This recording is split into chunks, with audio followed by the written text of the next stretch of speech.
আল্লাহ রাব্বুল আলামিনের দিকে ধাবিত হয়ে আখিরাতের জন্য কাজ করা দরকার আছে না নাই? আরো ধরে জমান করে বলেন আছে না নাই? আমার ভাইয়েরা বন্ধুরা আমার, আল্লাহ রাব্বুল আলামিন বড় আক্ষেপ করে বান্দা বান্দীদের কার্যক্রম তার প্রতিদিনের কাজের দিকে লক্ষ্য করে আল্লাহ রাব্বুল আলামিন বললেন, বাল তুতিউনাল হায়াতাদ দুনিয়া ওয়াল আখিরাতু খায়রুন ওয়া আবাকা। আল্লাহ রাব্বুল আলামিন ডাক দিয়ে বলেন, বাল তুতিউনাল হায়াতাদ দুনিয়া, বরং তোমরা দুনিয়ার জীবনটাকেই আসল মনে করলে, প্রাধান্য দিলে। রব্বুল আলামিন বলেন, ওয়াল আখিরাতু খায়রুন ওয়া আবাকা, আখিরাতের বাড়ি হলো শ্রেষ্ঠ বাড়ি, দীর্ঘস্থায়ী বাড়ি। ওই আখিরাতের বাড়ির জন্য যারা কামাই করবে, ওই আখিরাতের জন্য যারা এই দুনিয়ার জীবনে আমল করে যাবে, আল্লাহ রাব্বুল আলামিন তাদেরকে কিয়ামতের কঠিন মুসিবতের দিনে আল্লাহর তৈরি জান্নাত নসিব করে দিবেন। আমার ভাইয়েরা বন্ধুরা আমার, এই জন্য আল্লাহ রাব্বুল আলামিন ডাকে বলেন, লা তারাবুন্নাল জাহিম। আল্লাহ রাব্বুল আলামিন ডাকে বলেন, তোমরা অবশ্যই জাহান্নাম দেখবে, জাহান্নামের কঠিন আযাব তোমরা দেখতে থাকবে। আমার বন্ধুরা, কাল কিয়ামতের ময়দানে আল্লাহর তৈরি জাহান্নামের আযাব যেদিন দেখবো, ওই জাহান্নাম দেখবো, ওই আযাব দেখি আর দুনিয়াতে ফিরে আসার সুযোগ থাকবে না, নেক কাজ করার সুযোগ আর সেদিন থাকবে না। আমার ভাইয়েরা বন্ধুরা আমার, জান্নাতীরা জান্নাতে চলে যাবে, আর জাহান্নামী যারা হবে জাহান্নামে, এই জাহান্নামের কঠিন তপ্ত আগুনের ভেতরে থেকে জাহান্নামীরা বড় কষ্টে জীবন যাপন করবে, খোদার যন্ত্রণায় কাতর হয়ে যাবে, পিপাসায় ছটফট শুরু হয়ে যাবে। আমার ভাইয়েরা বন্ধুরা আমার, জাহান্নামীরা সেই দিন জান্নাত নসিবে কে রাখবে? আল্লাহ রাব্বুল আলামিন সেই কথাগুলো কোরআন কারীমের সূরায় আল-আরাফ 50 নং আয়াত কারিমায় কোট করলেন।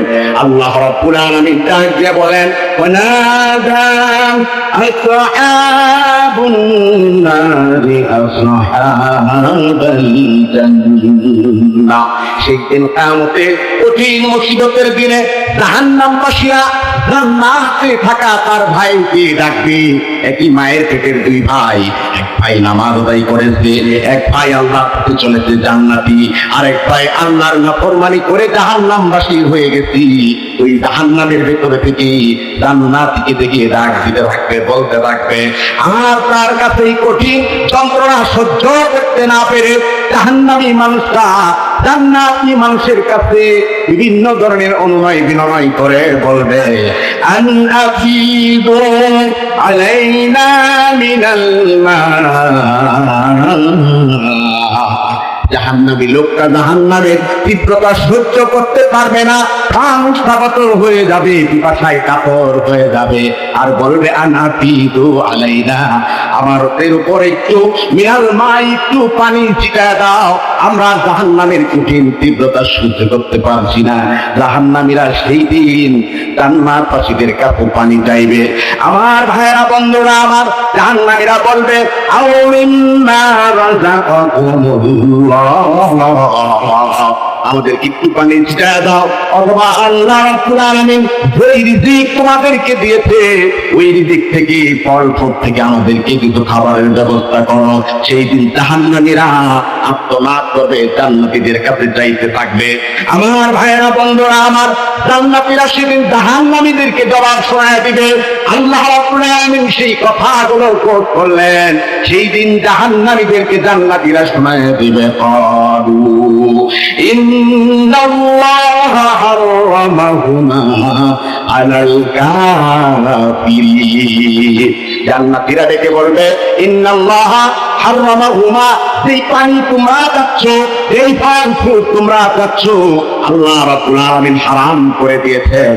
আজকে এই কিয়ামতের কঠিন মুসিবতের দিনে আল্লাহ রাব্বুল আলামিন জাহান্নামীদের উপর দয়া করবেন না।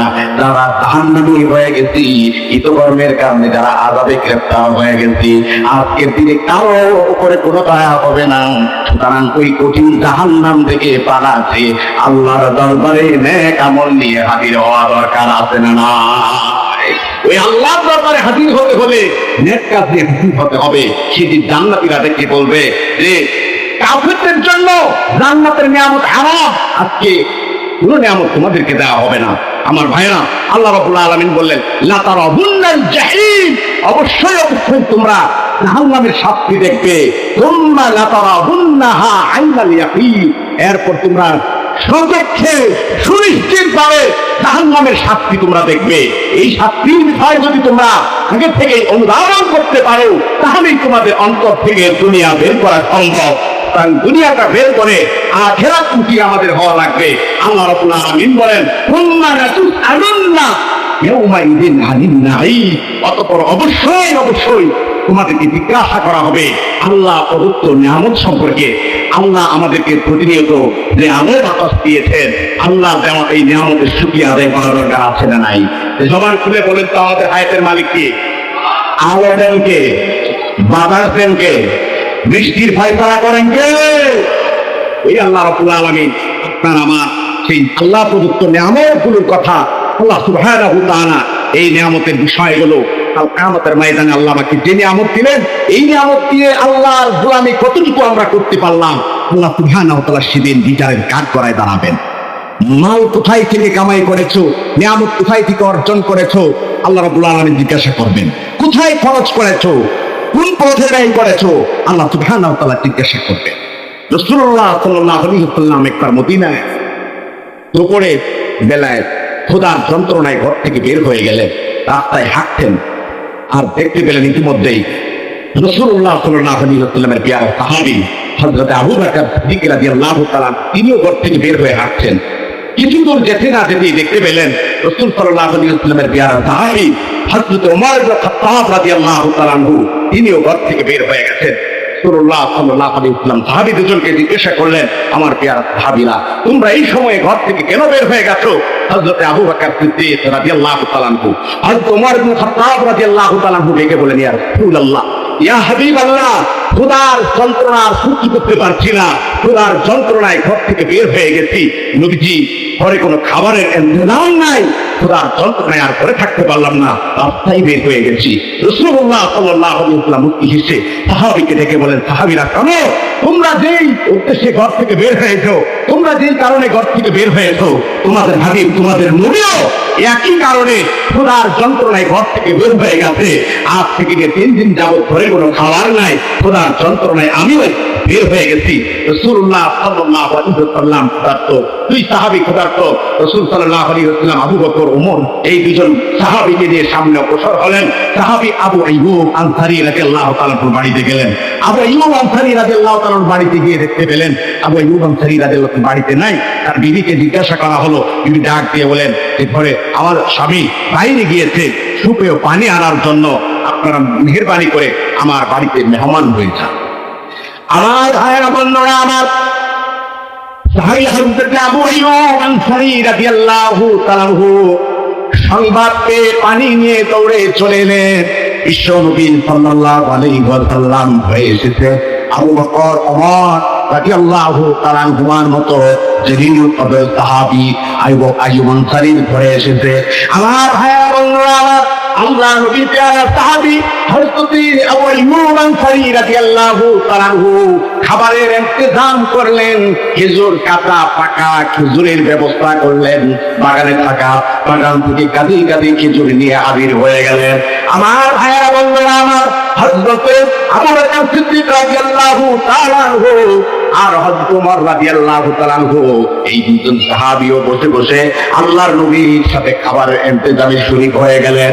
আমার ভাইয়েরা বন্ধুরা, আমার জনাবে মুহাম্মদ রাসূলুল্লাহ সাল্লাল্লাহু আলাইহি ওয়াসাল্লাম মুখ থেকে ডাক দিয়ে বলে, আবু বকর, এই ক্ষুধার যন্ত্রণায় ছটফট করতেছিলা, আমি নবীও ক্ষুধার যন্ত্রণায় ছটফট করছিলাম। আল্লাহ রাব্বুল আলামিন তার গোলাম, তার বান্দা আবু আইয়ুব আনসারীর মাধ্যমে আমাদের রিজিকের ফয়সালা করেছে।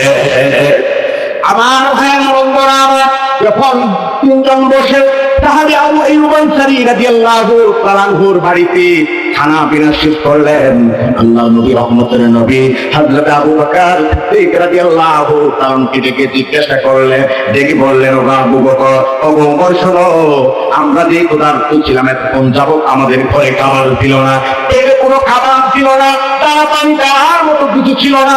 সেই মালিক আল্লাহ রাব্বুল আলামিন আমাদের প্রয়োজন পূরণের জন্য ব্যবস্থা করেছেন, কিন্তু আমরা নিজেদের প্রয়োজনের জন্য খাবার গ্রহণ করেছি, কোনো বিলাসিতাও করি নাই। কিন্তু কাল কিয়ামতের ময়দানে আল্লাহ রাব্বুল আলামিন এই নিয়ামত সম্পর্কেও জিজ্ঞাসা করবেন। আল্লাহু আকবার। আবু বকর, ওমা, আমাদের প্রয়োজনেই তো আমরা খেলাম, বিলাসিতা তো করি নাই, ক্ষুধার যন্ত্রণায় ছটফট করছিলাম, আর এই অবস্থায় খাবার আমরা খেয়েছি। এটার সম্পর্কেও কাল কিয়ামতের ময়দানে জিজ্ঞাসা করা হবে।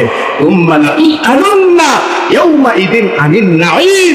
অতঃপর কিয়ামতের কঠিন মুসিবতের দিনে আল্লাহর দেওয়া নিয়ামত সম্পর্কে জিজ্ঞাসা করা হবে। তাহলে আল্লাহর দেওয়া নিয়ামত, দান, মাল, এগুলো আল্লাহর পথে খরচ করার দরকার আছে না নাই? জবান খুলে বলেন আপনি নাই? কারা আল্লাহর পথে দান মাল খরচ করতে চান? যদি হাত করে দেখান। লিল্লাহি তাকবীর। আল্লাহু আলাম, আল্লাহু আলাম, ওয়াতে দেখানে লিল্লাহি তাকবীর। আমার ভাইরা, আপনার আমার এই বকুলনগর বাইতুল আখির কবরস্থান, এই কবর সহ যে কোনো পৃথিবীর যে কোনো কবরে যেখানেই থাকি না কেন, কোথায় আল্লাহ তাআলা আপনার আমার মৃত্যু লিখে রেখেছেন, ওই কবর দেশে যাওয়া লাগবে। ওই কবর দেশে যাওয়ার আগে ঈমান আমল নিয়ে যাওয়ার দরকার আছে না নাই? জবান করে আছে না নাই? রাসূলুল্লাহ সাল্লাল্লাহু আলাইহি ওয়াসাল্লাম বলেন, ইত্তাকুন নার ওয়ালাউ বিশিক্কি তামারাতিন। তোমরা জাহান্নামের আগুন থেকে নিজেরা বাঁচো এবং প্রতিবেশীদেরকে বাঁচাও। তোমার অধীনস্থ যারা আছে জাহান্নামের আগুন থেকে বাঁচাও। ওই আগুন থেকে বাঁচতে হইলে এক তিনটা খেজুরও যদি আল্লাহর রাস্তায় খরচ করতে হয়, সেটা দিয়ে হলেও আল্লাহর পথে তোমরা সাদাকার মাধ্যমে জাহান্নামের কঠিন আযাব থেকে বাঁচো। এই জন্য আল্লাহর দেওয়া নিয়ামত আমরা যদি আল্লাহর রাহে, আল্লাহর মসজিদের জন্য এবং এই কবরস্থান সহ আরো নেক কাজের জন্য আমাদের মাল থেকে যদি আমরা খরচ করি, আল্লাহ সুবহানাহু ওয়া তাআলা যা বদলা দিতে পারেন কি পারেন না? আলহামদুলিল্লাহ, ইতিমধ্যে আমাদের অতিথি সহ যারা সাথে এসেছিলেন প্রত্যেকেই যার যার সাধ্য অনুযায়ী বিশেষ দান অনুদান